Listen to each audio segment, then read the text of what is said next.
Hello? Hello? Can you hear me now? Yep, I can hear you. Seems to be working. Yeah. Okay, great. Yeah. So, quick intro. So I guess, sorry about the technical issue. Well, let's just jump right into the technical. And then in the end, we can kind of introduce. And so I pasted the question, spend some time, go through it, and we can discuss it. And let me know if you have any questions. Sure. Let me just read it first. A high-level idea is basically you're given a group of strings and bucket them into like subgroups of strings that are anagram of each other. Okay. Sure. So on the very first thing, I guess the thing I'd want to figure out is what an anagram means, right? So I guess for the anagram, it means that you have the same number of characters and pretty much, I was going to say characters and letters, but same thing. So that's what the anagram is. When I'm iterating over the array, one of the things I could try and do is, compare each anagram or each string to every other string and see if they are the same anagram. And that ends up taking, minus the compare part. There's already like an n squared portion, which I'm pretty sure I could improve on. One thing that I think you can do, which relates to an option for comparing anagrams, is when you sort and strings are the same, you know that they're definitely anagrams. So I'm pretty sure I could just, take a grouping as being that they're all sorted equivalents, and then as I iterate through, I add a sorted equivalent into one group and then another sorted equivalent into another group. The sorted part for the equivalency you can check easily by using the sorted string as the keys in like a map, and then you can add to an array, which is the values, to see the groups. And then in the end, we should just be able to iterate over the final map. But for clarifying constraint, does the order of the groups in the output matter? No. No. Okay, in that case, I can just order over the map. That approach is much faster, and that I'll end up taking, let's say it's n if it's the number of strings inside of the input, times, say, a log a, where a is the longest string, runtime complexity, and take of n space complexity. Okay, is it all right if I go ahead and code that out? Sure. Yeah, let's do it.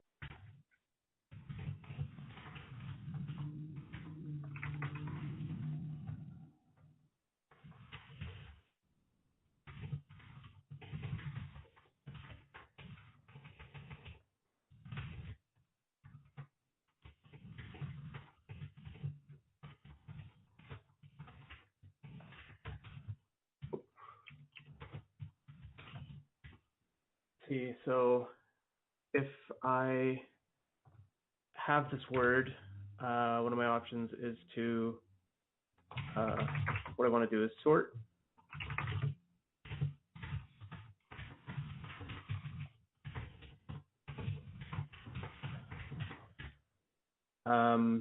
If sorted word in my groups, then I can just sort of append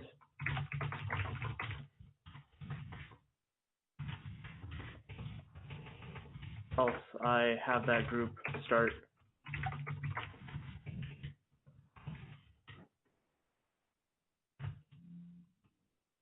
Is this okay when I have words as none? Yes, because I'll just return an empty list.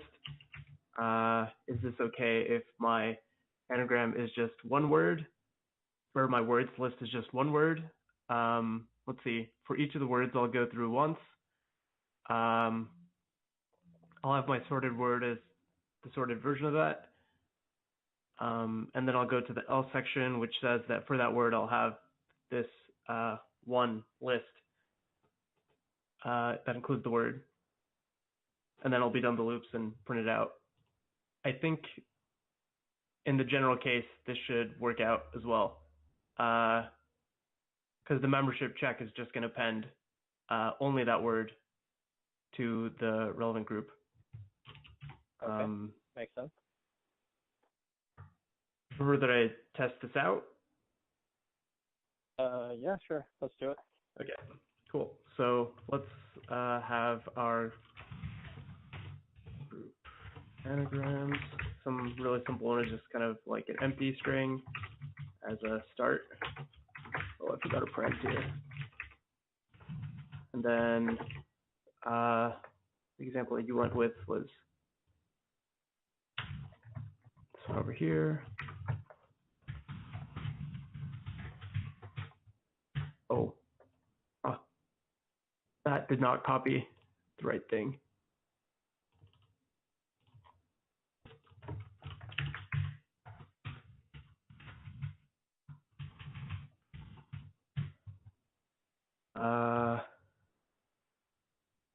I guess this one example that you had, I'm pretty sure it covers all the relevant material. The one thing that I didn't really take into consideration here is that I can assume it's ASCII. Let me see. First, I guess I'll run the test, but I'll check afterwards if that's relevant. 256 ASCII, exactly. Oh, typo, line 58.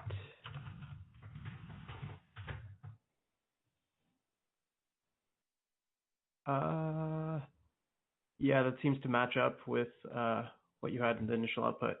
So right, if it's ASCII, then that definitely that might change the problem. Let's think of what I've done so far. I'm sorting the characters and then doing the comparison that way. Is there any way that I can do a comparison faster based on the fact that it's ASCII? Well, it changes because the size is fixed. My complexity is really going to change to big O of n runtime, just because that sorting step is constant. With the hash map, or alternatively, if I decide to use an array. So if I have a 256 size array and decide to include the counts, that's an alternative option. But I don't think that brings a slight improvement, but maybe longer code to write out. Because it's not, I don't think it counts as a complexity improvement. Okay, that's actually a good point. Not a lot of people think about that. So if this approach is okay for you versus using an array, I think I'd leave it at that. If it wasn't something that needed to be super performant, I would probably end up just going with this, just because it's harder to get a bug. Let's choose a more efficient one. So let me know which one you think is more efficient, and you can make your own assumptions. Just let me know what your thought process is. Oh, I think the array one would end up being more efficient. Well, I guess it depends on the cases. So if you end up having that you're using only a few of the 256 characters, then when it comes to the efficiency, I think the map usually wins out. Despite the fact that even with like say 10 characters, it's not the equivalent of a 10 size array, right? Like the map is taking up a lot more space than just like the space required for 10 characters. As you get to using 256 characters, I think the array definitely wins out. One part is because you should end up getting a lot quicker access times, like accessing in series values inside an array. Even that at the low level is much faster than going through a hash map, because you should, I imagine, even get like more frequent cache hits and things like that, right? Maybe not in Python, but it's in C. Yeah, that's fine. So those are good thoughts. So let's pick the one that you like the most and start implementing it. Oh, so this, hold on, does nothing show up on your screen? What do you mean? Try refreshing. Mine's fine. Oh, I coded out the hash map approach. Oh, what? Let me refresh it then. Sorry, one second. Okay. Yeah, I think Yeah, that's that's the what I'm issue. talking about testing. I thought you were just Okay. describing. Okay. Oh no, I Give coded me it one out and then I second. tested it. Sure. That happened to me like 2 or 3 times before. Give me one sec.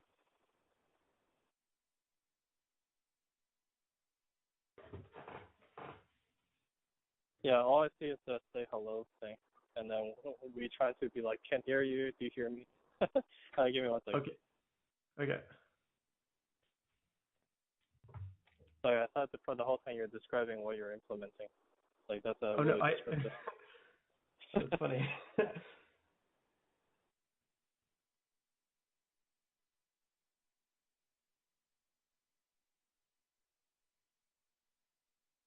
Oh, cool. Okay, cool. Yeah. Those are good. Sorted, map, insert. Oh, okay. What about duplicates? Duplicates. So if I've okay, I guess I didn't clarify that. Should duplicates be appended twice? So let me see. In line 32, take a look at that requirement.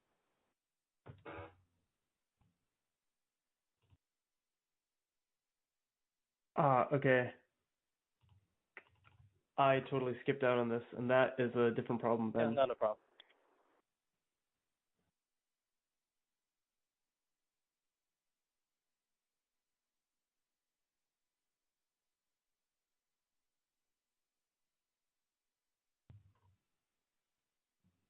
Then I get the other option you would have here in that case is to separate from just having the pairing from sorted group to words. The simplest thing is to have a separate set where you can add words in, and afterwards you can check for membership checks, right? And Yep. you'd avoid duplicates that way because it'd fail the membership checks. But when you have a lowercase versus uppercase, that should still pass the membership checks. I see. Okay, yeah, that makes sense. So feel free to make the modification, and I'll make sure that I see it.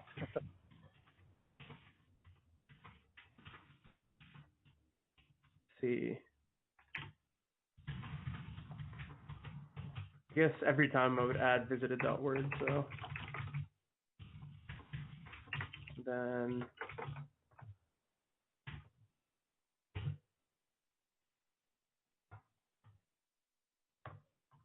if word not in visited, only in that case that I want to add it in.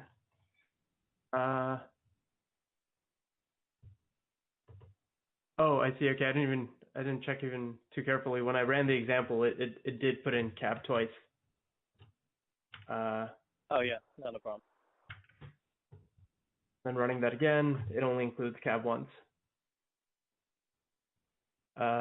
So yeah, I think I would leave that as my solution. Okay, great. Okay, what will be the runtime complexity for this? Right. So from before, it's still the same. It ends up being constant time, only because we're allowed to assume that the sort part is sorry, what am I saying? Constant. It's linear time because the sort part is constant, and then the space complexity is big O of n. Got it. Okay, cool. Let's move on to the next variation of the question. Sure.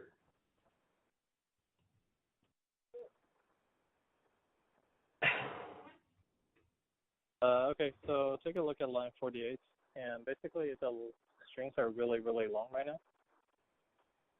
How would you make that modification? Or maybe you wouldn't. But yeah, let me know what your thought process is. Sure. Sorry, let me just move this down a bit.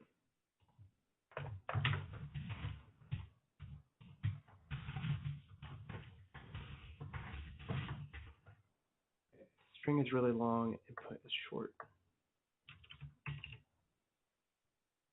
Well, in that case, you probably wouldn't want to bother with having the whole map portion at all. That's kind of that seems like it's more relevant when your input list is huge, right?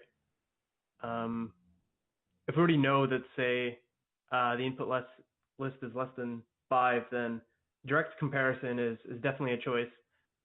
And so then it becomes that you don't want to optimize on the number of compares, and instead you want to optimize on how long each of the comparisons would take. Yeah, I think that ends up being the thing. Instead of optimizing on the number of comparison, it's how long the comparisons would take. And doing the sort is definitely way too expensive for did you say the least expensive? I'm sorry, I didn't catch the what? Something about sorting and expensiveness. Could you repeat your point about sorting expensive? Is it not expensive or is it expensive? It's really expensive now. So before, the problem was that the number of compares was the expense. Now the sorting is the expense. So the thing that we want to do is optimize on how you're able to determine whether two strings are anagrams. And from earlier, one of the approaches we mentioned was that you can go through each of the characters and just have your 256 array and increment every single time you find a count, right? And then you would end up being able to go through and check with the other strings and see if they're the same or not. That changes the comparison portion from being n log n, where n is the size of the longest string, down to constant n. I keep saying constant, linear n, which is pretty significant. Right. And even bigger. What could you do? Yeah. Wait, sorry, what? Yeah. So what is? Yeah, it's good that you discussed the bottleneck. Yeah. Okay. Cool. Yeah. Let me know how you would handle it. Oh yeah. So I was saying that I'd do the the count option, unless you wanted something more improved, which I think you probably could. If you let's go with that now. Yeah. Feel free okay. to make that modification. Yeah. Sure. And once you're done, let me know what the runtime and space complexity is. Sure.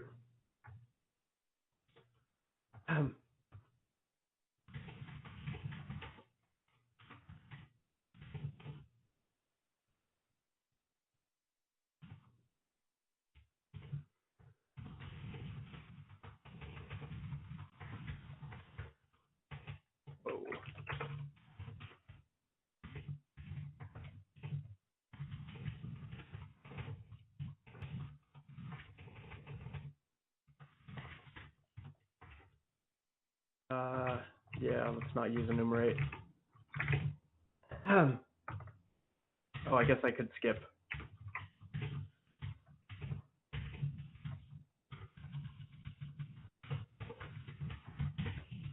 Right, so before I continue that, let's think about what I want to do from higher up instead of only the comparison part. So I would end up picking one string, and then I want to compare it to every other string, but I obviously need to append these to some grouping somewhere.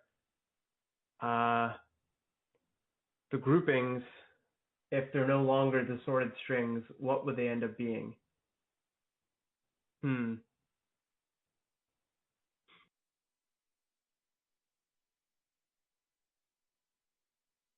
If I had the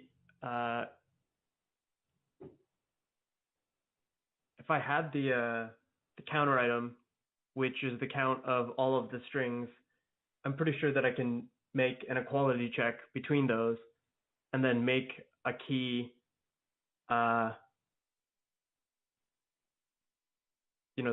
that element.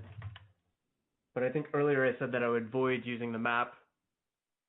But overall, it still seems like the map is useful to have in this, just because the map is really the easiest way to do the grouping. But just because I'm using the map doesn't mean that I can't change how they're determined to be grouped.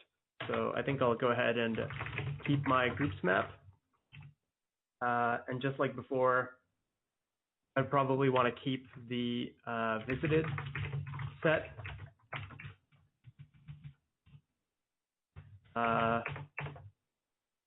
now I want to use a counter to count how many characters each one of these things, these words have. Before I continue, I'm just going to check for something on counters because I'm not entirely sure I remember how they work. Feel free to just make up the syntax. Well, yeah, that's fine. I was gonna say, feel free to just make up the syntax if you're not sure. Oh, I wasn't sure if you can compare two things. So say like I have a counter of ABC equals counter of BCA. Those should be, yeah. That's how I'd end up doing the actual comparison instead of, putting in an array. Even though using an array would probably be more efficient. Got it. Okay. Oh, awesome. Okay. Last variation. You don't need to code this one up. Don't worry about coding. I think your coding is pretty good already. Let's just say, keep taking to the fact of the fact that the strings are really long. Let's just say. Yeah, no, I'm saying instead of 256 ASCII, let's just say it's in the millions of possible characters. How would you handle it? So you can no longer do the counter. Well, maybe you can. Maybe you decide to. But yeah, let's just say it's in the millions. How would you handle it? So is this extending from the first variation or the second variation? Yep. No duplicate. Strings are really long. It's all sets of Unicode in the millions. Okay, so it's super long, but the input's still small. Like it's like less than five input size. Yep, exactly. So the thing that you're saying here is that I can't, is it that I can't fit it into memory, like each of the counters to the strings? Well, how does counter work in Python, like internally? I'm not entirely sure, but for what it just has a mapping from each of the characters to a count, to a number. So is it like a 256 array, or where you increment it? Is it like a what server? 256 array. Oh, is it like a 256 array? No, because the counter, I'm pretty sure it works outside of ASCII. It also works with Unicode. Okay, I see. Okay. Yeah.